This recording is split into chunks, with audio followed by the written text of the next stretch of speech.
ভাই সময় ছুঁয়েছে, আমি মাইক ছাড়তে যাব।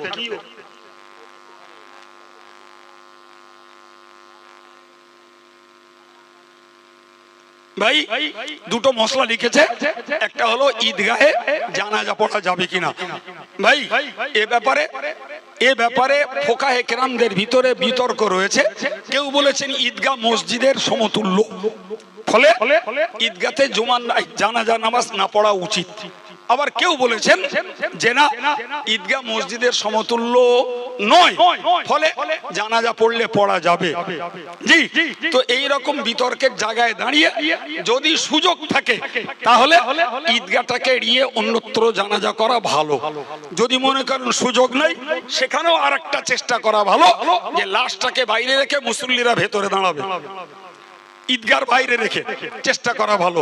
যদি মনে করেন না ওই সুযোগও নাই, তো আমি অনুমতি দেব না, তবে এইটুকু বলবো, যদি পড়েন হয়তো আল্লাহর কাছে ছাড় পাবেন। এই কথা বুঝতে পারেননি কি বলেছি?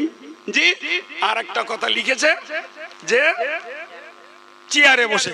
ভাই রাসূলুল্লাহ জমানাতেও রাসূলের নিজের পায়ে ব্যথা লেগেছিল, সাহাবায়ে কেরামদেরও পায়ে ব্যথা লাগার হাদিস শরীফে বর্ণনা রয়েছে। চেয়ার সে যুগেও ছিল, রাসূলও চেয়ারে বসে নামাজ পড়েননি, সাহাবীরাও কেউ চেয়ারে বসে নামাজ পড়েননি।